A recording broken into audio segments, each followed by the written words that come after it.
নমস্কার বন্ধুরা, কেসি blog and কিচেনে সবাইকে স্বাগত। আজ আমি নিয়ে এসেছি পেঁয়াজ শাকের এক রেসিপি, যেটা কিনা গরম ভাতে খেতে ভীষণ ভালো লাগে। আর রুটি, পরোটা, ভাত সব জিনিসের সঙ্গেই এটা খেতে পারো, তবে স্পেশালি এটা ভাতের জন্যই আমি বানাচ্ছি। চলো দেখে নিই আমি কিভাবে বানাচ্ছি। দেখো, আমি কিছুটা পেঁয়াজ শাক নিয়েছি। পেঁয়াজ শাক নেবার পর সেটা ভালো করে পরিষ্কার করে নিয়েছি। পরিষ্কার করে খুবই ছোট ছোট করে কেটে নিচ্ছি। প্রথমে ওই যে সাদা পেঁয়াজগুলো আছে সেগুলোকে আমি মাঝে কেটে নিয়েছি, কেটে আলাদা করে তারপর শাকগুলো পুরোটা এরকমভাবে ছোট ছোট করে কেটে নিলাম।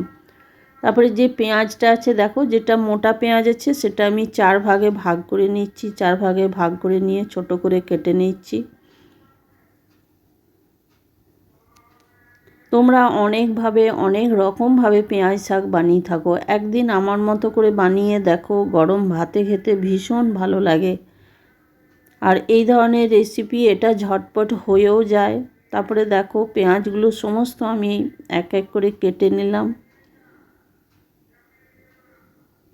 তারপর বলে দিই, আমার যারা নতুন বন্ধু তাদের সাবস্ক্রাইব করার অনুরোধ রইল।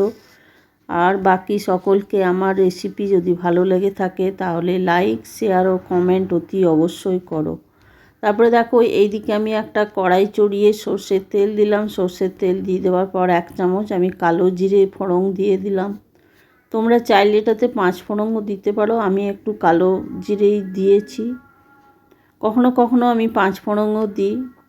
তারপর দেখো এটা তেলটাতে ভালো করে একটুখানি নেড়ে চেড়ে ভেজে নেব।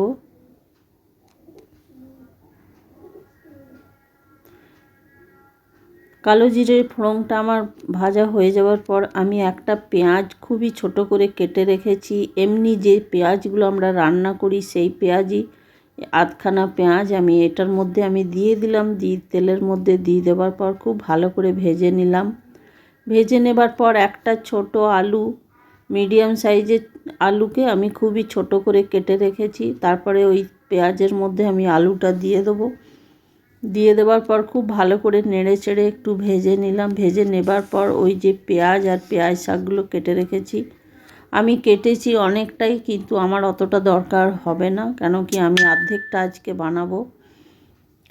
সেই জন্য আমি যতটা দরকার ততটাই আমি দিয়ে দিলাম পেঁয়াজ বা পেঁয়াজ শাকটা আলুর মধ্যে দিয়ে একটু খুব ভালো করে নেড়ে চেড়ে নিলাম। নেড়ে চেড়ে নেবার পর এটার মধ্যে পরিমাণ মতো আমি নুন দিয়ে দিলাম। নুন দিয়ে আমি কিছুক্ষণ দেখো ঢাকা দিয়ে রেখে দিলাম।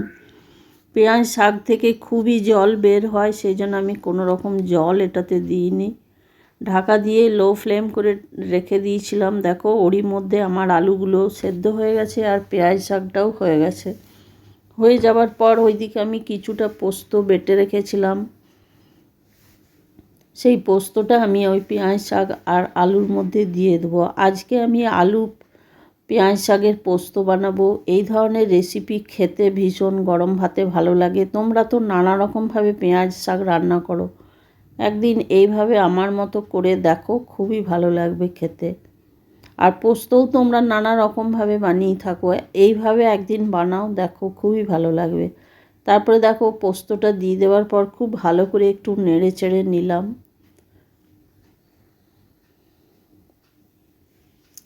পোস্তটা দিয়ে নেড়ে চেড়ে নিতে হবে। তারপরে দেখো আমার এটা প্রায় হয়ে এসছে। হবার ঠিক নামাবার ঠিক আগে কিন্তু এটা আমি একটুখানি কাঁচা তেল, 2 চামচ কাঁচা তেল দিয়ে দিলাম। তেল দিয়ে আর একটুখানি আমি নেড়ে চেড়ে নেব, তবে ফ্লেমটা কিন্তু লোতেই রাখতে হবে। দেখো আমার এটা হয়ে গেছে। হয়ে যাওয়ার পর আমি গ্যাসটা বন্ধ করে দিলাম। গ্যাসটা বন্ধ করে দেবার পর 5 মিনিট আমি স্ট্যান্ডিং টাইমে রেখে দিলাম। তারপরে একটা বাটির মধ্যে আমি উঠিয়ে সার্ভ করে দিলাম। আমার রেসিপি কেমন হলো লাইক, শেয়ার ও কমেন্ট করে অতি অবশ্যই জানিও। ভালো থেকো, সুস্থ থেকো। ফিরে আসছি পরের রেসিপি নিয়ে। ধন্যবাদ।